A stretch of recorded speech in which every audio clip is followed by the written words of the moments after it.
Winners and losers, some who won forever, some who lost forever. Gleanings from television in the 50s. A number of events have made it evident that General MacArthur did not agree with that policy. I have therefore considered it essential to relieve General MacArthur so that there would be no doubt or confusion as to the real purpose and aim of our policy. That old soldiers never die. They just fade away. A fellow townsman of ours used to tell Abraham Lincoln. He said he felt like a little boy who had stubbed his toe in the dark.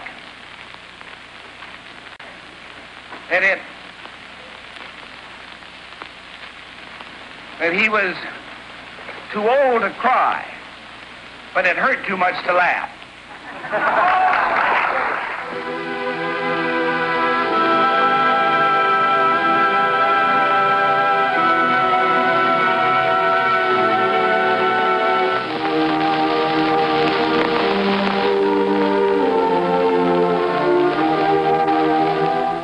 The great ones of the earth could not hear the cry, for they could not understand how a God could be greater than a man. Mr. Halley, all due respect to the son, which I have an awful lot of respect for, I'm not going to answer another question. He just says I'm not under arrest and I'm going to walk out. What I need mainly is three things in life, possibly four. To be out of jail, tea regular, to get what I write printed, and then a little love at home and a little outside. When you get really pooped and you want something to pick you up, you get yourself a cup of tea. Whenever I hear this passage, I'm always filled with wonder and respect for the way Brahms makes everything in his music out of something else in his music. It's all part of one great thought, and every single part is a branch of the same great tree. Listen to this section.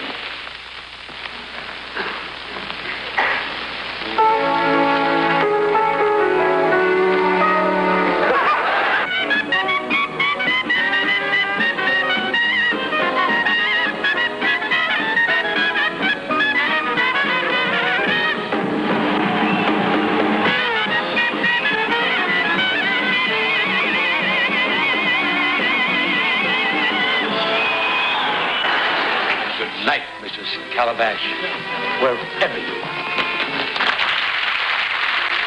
To most people, television is just entertainment. But to the federal government, television is a regulated industry. In the late 1950s, American broadcasters had to answer some embarrassing questions put to them by a congressional committee. The most popular form of television programming in those days was the quiz show. 24 quiz shows were on in one season alone.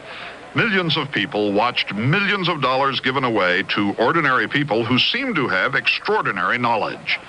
Well, it turned out that many of those quiz shows were rigged. People had cheated, although who did the cheating has never been made very clear. Most of the quiz shows were owned and produced by packagers who made programs and sold them to the networks. But somehow it was felt the networks had something to do with the cheating, too.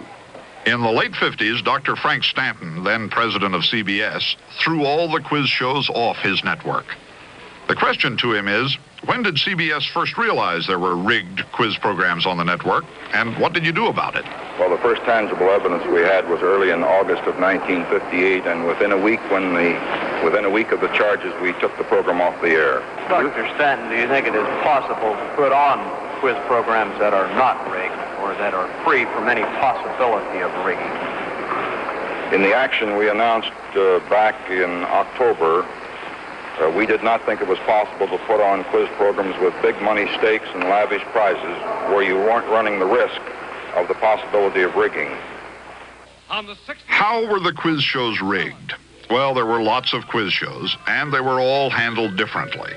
But in sworn testimony, the story of the rigging came out. Let's have a look at some shows and see how they were fudged.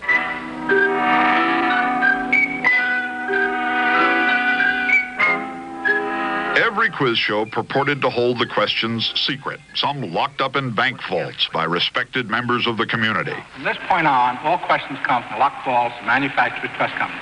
Manufacturers Trust Company certifies that only authorized members of the bank have the keys and combinations of the vault. No members of the production staff of this program have the keys and combinations of the vault. And except for the editors...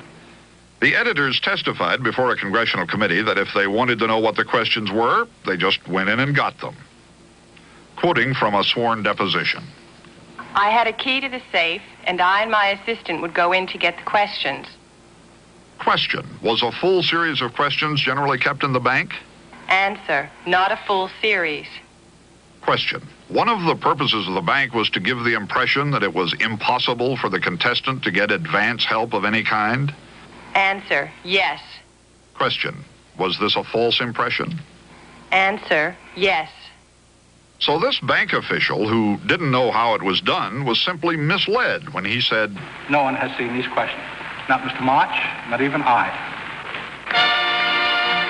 Gentlemen, your next question. But why would the producers and editors want the questions? Well, to give the answers beforehand to the contestants.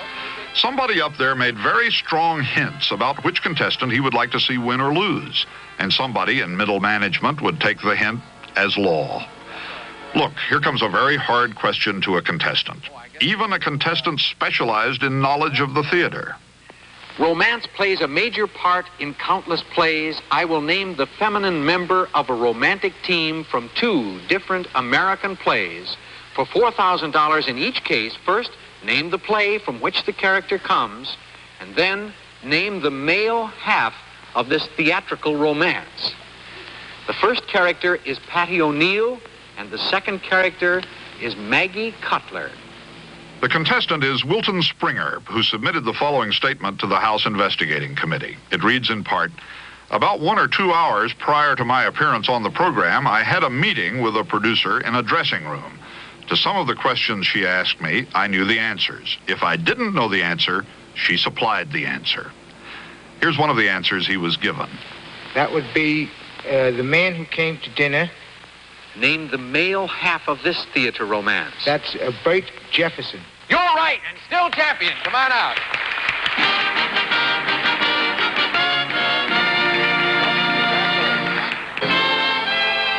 The man going into the glass booth is Xavier Cugat, the band leader. The woman is Lillian Roth, the singer.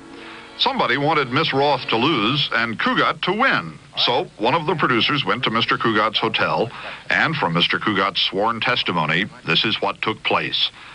Question. Did one of the questions asked you on the show involve Cole Porter? Answer. Yes. Question. Do you remember a producer saying to you, of course, you know that at one time Cole Porter was a member of the French Foreign Legion, and you said you didn't know that? Answer. Yes. Question. And then on the program, did they ask you whether you knew Mr. Cole Porter had once been a member of the Foreign Legion? Answer. Yes. And you have a chance, sir, of winning $16,000 and the championship. Now, do you know this composer who joined the French Foreign Legion? Yes, the composer was Cole Porter. You're right. Come on out. Say no more. You're the champion.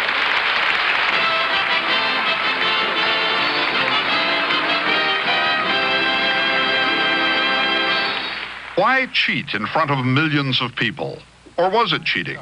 In further testimony from Xavier Cugat, I knew it was not on the up and up, not when they told me the questions and answers.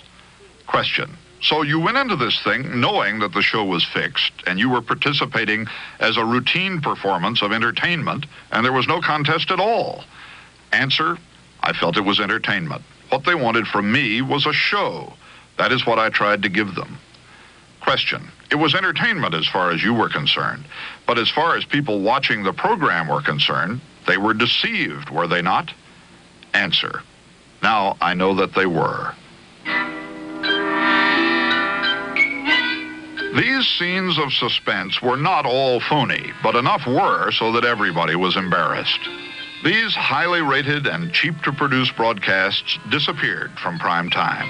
The basic question raised by the quiz show scandal still persists. What is entertainment and what is information? And do you have to keep them apart?